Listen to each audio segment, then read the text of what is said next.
السلام علیکم ورحمۃ اللہ۔ سجدہ سہو کا سنت طریقہ کیا ہے؟ یعنی اگر کسی پر سجدہ سہو واجب ہو جائے نماز میں تو وہ سنت کے مطابق کس طرح سجدہ سہو ادا کر لے۔ اور بعض غلطیاں ایسے ہیں جو عوام میں رائج ہے، ان پر سجدہ سہو واجب نہیں ہوتا لیکن وہ پھر بھی سجدہ سہو کرتے ہیں۔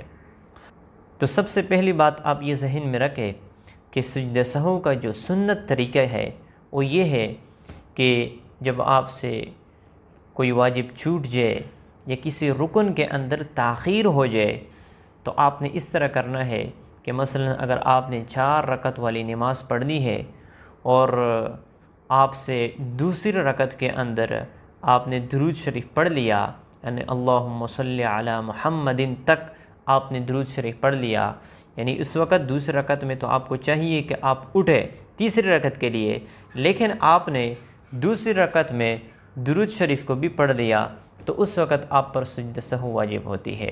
اب اس کا طریقہ یہ ہے کہ آپ تیسری رکعت کو بھی کمپلیٹ کر لیں اور چوتھی رکعت میں جب آپ اتحیات کے لیے بیٹھ جائے تو آپ اتحیات کو پڑھ لیں عبدہ و رسولہ تک۔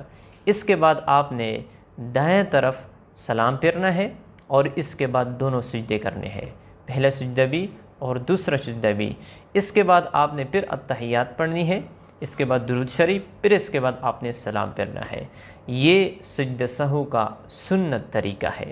بعض لوگ اس طرح کرتے ہیں کہ اتحیات بھی پڑھ لیتے ہیں اور اس کے بعد جو ہے نا درود شریف بھی پڑھ لیتے ہیں، پھر اس کے بعد دعا بھی پڑھ لیتے ہیں، اس کے بعد پھر سلام پھیرتے ہیں۔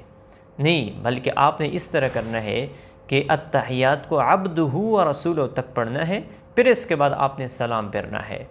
اور بعض لوگ اس طرح کرتے ہیں کہ دونوں طرف سلام پھیرتے ہیں، یعنی میں نے تو آپ لوگوں کے سامنے بیان کیا کہ صرف آپ نے دایاں طرف سلام پھیرنا ہے، بایاں طرف نہیں، بلکہ ایک طرف آپ نے دایاں طرف سلام پھیر کر آپ نے دونوں سجدے کرنے ہیں۔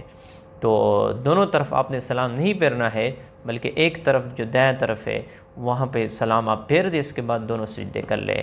یہ طریقہ سنت طریقہ ہے اور سجدہ سہو کا۔ اب بعض لوگ اس طرح ہے کہ سجدہ سہو ان پر واجب نہیں ہوتا لیکن اس کے باوجود بھی وہ سجدہ سہو کرتے ہیں۔ مثلا آپ 4 رکعت والی نماز پڑھتے ہو، فرض نماز عصر کی، تو آپ نے جو شروع کی 2 رکعت ہے اس میں الحمد شریف کے بعد آپ نے کوئی سورت ملانی ہے، لیکن تیسری اور چوتھی رکعت میں آپ نے کوئی سورت نہیں ملانی، یہ سنت طریقہ ہے۔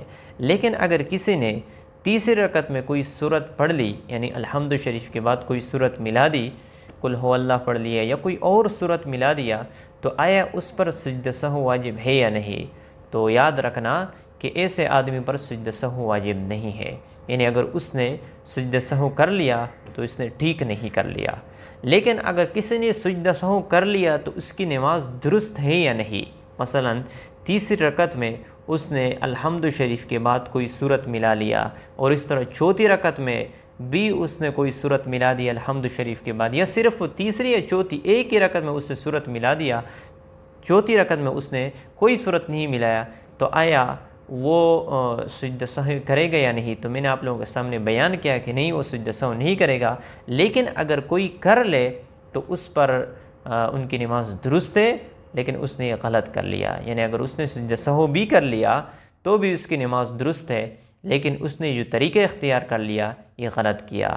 تو اگر کوئی شخص فرض نماز میں 4 رکعت والی میں وہ تیسری رکعت میں کوئی سورت ملائے تو اس پہ سجدہ سہو واجب نہیں ہوتا۔ تو بعض لوگ کہتے ہیں کہ اس سے سجدہ سہو واجب ہوتا ہے، نہیں، اس سے سجدہ سہو واجب نہیں ہوتی۔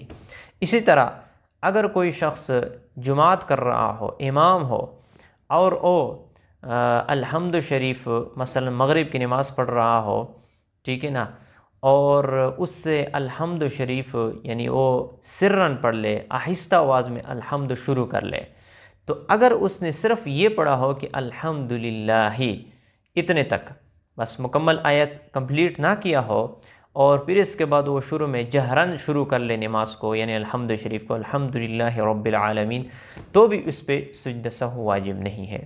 اسی طرح اگر کوئی شخص 4 رکعت والی نماز پڑھ رہا ہو اور وہ درود شریف اس نے شروع کر لیا، یعنی 2 رکعت اس نے کمپلیٹ کر لیا، تحیات پڑھ لیا عبدہ و رسول تک، اس کے بعد اس نے اللہم صلی یہ شروع کر لیا۔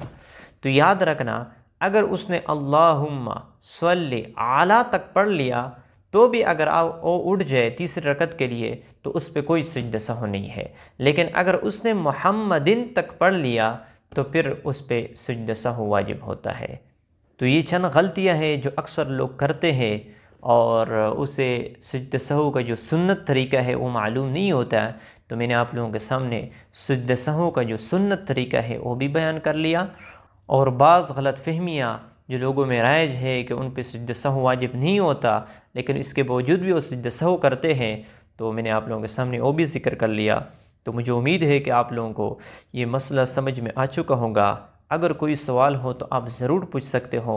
مجھے خاص دعاؤں میں یاد رکھنا۔ اللہ تعالی ہمارے مشکلات کو ختم فرمائے۔